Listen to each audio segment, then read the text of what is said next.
guys. Thank you, thank you, thank you. Thank you all, thank you. Can we just give it up again for my husband?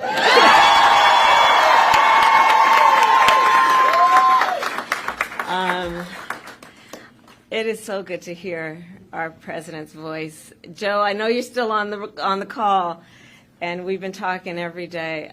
You guys heard it from Doug's voice. We love Joe and Jill. We really do. They truly are like family to us. So do we. And we do. Everybody here does. It's mutual. I knew you were still there. You're not going anywhere, Joe. I'm watching you, kid. I'm watching you, kid. I love you. I love you, Joe. Oh.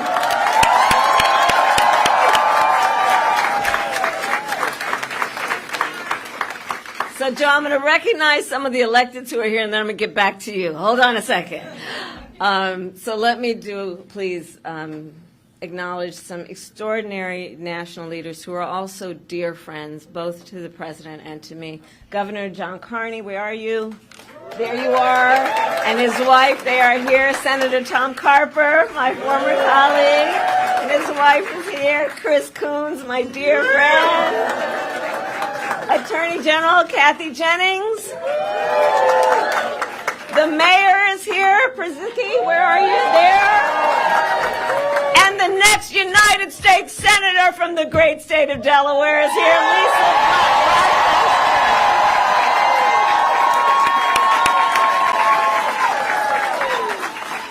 And I know everyone here has seen these elected leaders in this very campaign office on a regular basis. And I know Joe is so thankful to them for their lifelong friendship, but I want to thank them also because you guys have really been carrying some heavy water from the first days of our campaign. So thank you all. This truly is a Delaware family. Thank you. I want to thank Jen O'Malley Dillon. Where is she, Jen? I'm going to talk about her in a minute. Julie Chavez Rodriguez. Sheila Nix. And the entire team that is here. I want to thank all of you and those who are joining from offices across our nation. So Doug and I wanted to stop by today to thank everybody and to express just what we know to be true. You all have been working so hard. The people in this office have been working so hard. And you have given so much of yourselves, long days and nights. What you are sacrificing in terms of the time you could be spending with other friends and other family. And you're giving yourselves to our country because you love our country and you love Joe and you love me, and we know that.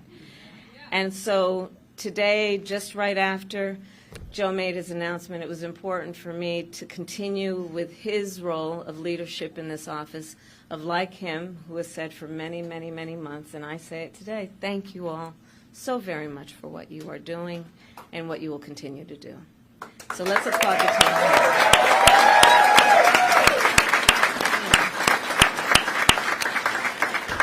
And I know it's been a roller coaster, and we're all filled with so many mixed emotions about this. I just have to say, I love Joe Biden.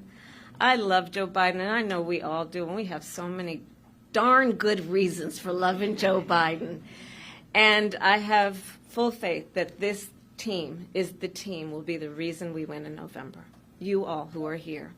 And as Julie always says, and I will quote the great Julie, we are one team, one fight. One team, one fight. And she's been an extraordinary campaign manager. She's going to continue in this role and see us to victory in November. And we are all here because we love our country, right? And we believe in our foundational principles. We believe in freedom and opportunity and justice, not for some, but for all. And so we have 106 days until Election Day, and in that time we have some hard work to do.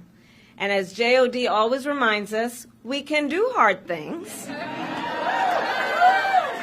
JOD has been such an incredible leader of this team, and that is why I have just asked her to run my campaign, and she has accepted.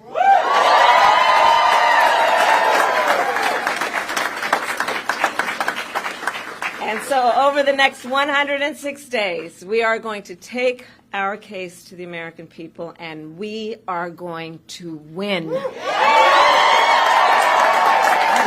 going to win. And so now I'm getting back to you, Joe.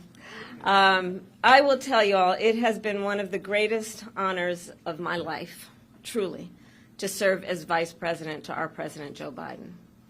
Joe's legacy of accomplishment, just over a lifetime, but just over the last 3.5 years, is unmatched in modern history. In one term, he has already surpassed the legacy of most presidents who served 2 terms in office. Think about it. And I know everyone here in the campaign, we know. But if we don't know, we got a problem. But I'm going to repeat some for those who might be guests at the moment. Joe got the COVID-19 pandemic under control. Remember those days? He has created more than 15 million new jobs. He brought together Republicans and Democrats and passed historic legislation. And I'm going to tell you, I'm a firsthand witness to all this work. I would sit with Joe in the Oval Office while he would bring members of both sides of the aisle and talk and listen and help them see what they may have in common and how we can actually work towards solutions. And because of their confidence in Joe, these accomplishments occurred. Joe has stood up for democracy at home, and he has stood up for democracy abroad, and he has always stood up for what he believes is right. And many of you may know, I first came to know Joe through his son, Beau. Beau and I worked together as state attorneys general. And back then, Beau would often tell me stories about his dad. And he would talk about the kind of father and the kind of man that Joe Biden is. And he would talk about the qualities of his father. And the qualities that Beau revered the most are the same qualities that I see every day in our president. His honesty, his integrity, his commitment to his faith and his family, his big, big heart, and his deep love of our country. And I don't need to tell you all, you know Joe's background, right? I mean, he grew up in a middle-class family in Scranton, and he has never forgotten where he comes from. And so, again, I am a first-hand witness from being with him in the Oval Office to the Situation Room and seeing him on the global stage with world leaders. President Joe Biden fights for the American people, and we are deeply, deeply grateful for his service to our nation.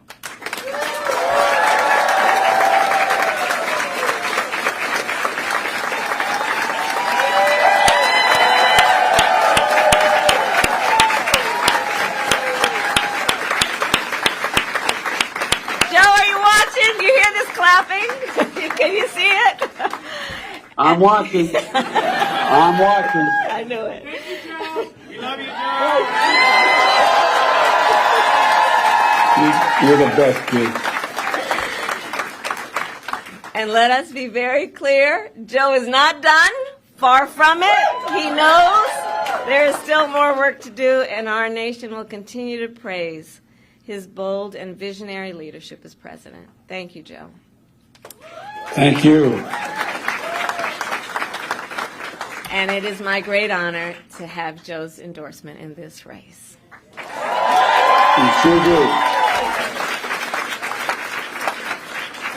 And it is my intention to go out and earn this nomination and to win.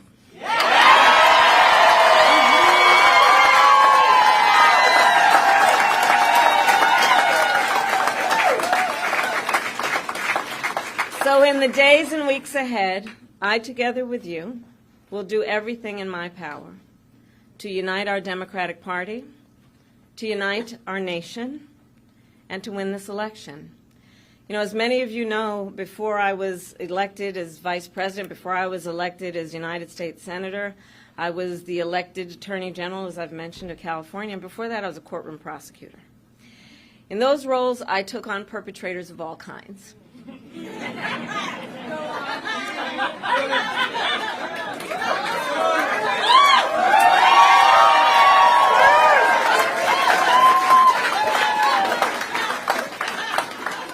predators who abused women, fraudsters who ripped off consumers, cheaters who broke the rules for their own gain. So hear me when I say, I know Donald Trump's type.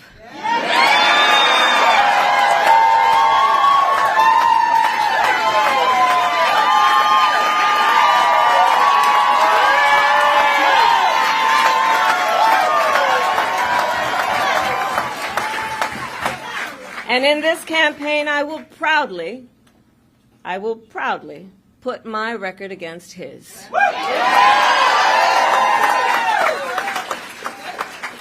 As a young prosecutor, when I was in the Alameda County District Attorney's Office in California, I specialized in cases involving sexual abuse. Donald Trump was found liable by a jury for committing sexual abuse. As Attorney General of California, I took on one of our country's largest for-profit colleges and put it out of business. Donald Trump ran a for-profit college, Trump University, that was forced to pay $25 million to the students it scammed. As district attorney, to go after polluters, I created one of the first environmental justice units in our nation. Donald Trump stood in Mar-a-Lago and told big oil lobbyists he would do their bidding for a $1 billion campaign contribution. During the foreclosure crisis, I took on the big Wall Street banks and won $20 billion for California families, holding those banks accountable for fraud. Donald Trump was just found guilty of 34 counts of fraud. But make no mistake, all of that being said, this campaign is not just about us versus Donald Trump. There is more to this campaign than that. Our campaign has always been about two different versions of what we see as the future of our country, two different visions for the future of our country. One focused on the future, the other focused on the past. Donald Trump wants to take our country backward to a time before many of our fellow Americans had full freedoms and rights. But we believe in a brighter future that makes room for all Americans. We believe in a future where every person has the opportunity not just to get by, but to get ahead. We believe in a future where no child has to grow up in poverty, where every person can buy a home, start a family, and build wealth, and where every person has access to paid family leave and affordable child care. That's the future we see. Together we fight to build a nation where every person has affordable health care, where every worker is paid fairly, and where every senior can retire with dignity. All of this is to say, building up the middle class will be a defining goal of my presidency.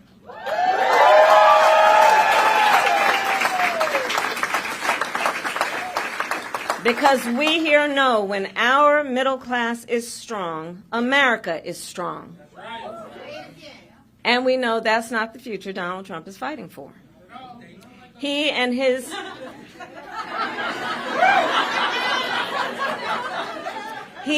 extreme Project 2025 will weaken the middle class and bring us backward. Please do note that. Back to the failed trickle-down policies that gave huge tax breaks to billionaires and big corporations and made working families pay the cost. Back to policies that put Social Security and Medicare on the chopping block. Back to policies that treat health care as only a privilege for the wealthy instead of what we all know it should be. which is a right for every American. America has tried these economic policies before. They do not lead to prosperity. They lead to inequity and economic injustice. And we are not going back. We are not going back.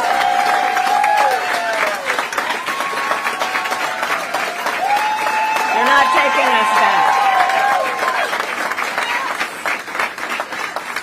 Our fight for the future is also a fight for freedom. Generations of Americans before us have led the fight for freedom, from our founders to our framers, to the abolitionists and the suffragettes, to the freedom riders and farm workers. And now I say, team, the baton is in our hands. We who believe in the sacred freedom to vote, we who are committed to fight to pass the John Lewis Voting Rights Advancement Act and the Freedom to Vote Act.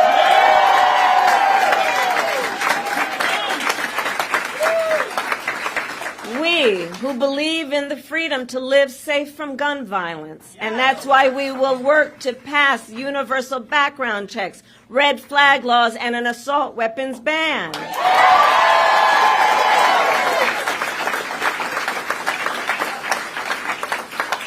We who will fight for reproductive freedom, knowing if Trump gets the chance, he will sign a national abortion ban to outlaw abortion in every single state, but we are not going to let that happen.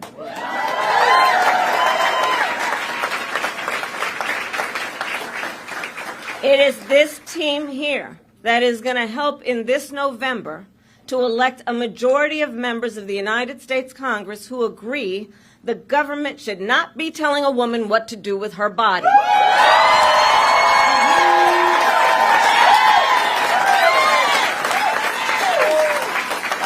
And when Congress passes a law to restore reproductive freedoms, as President of the United States, I will sign it into law.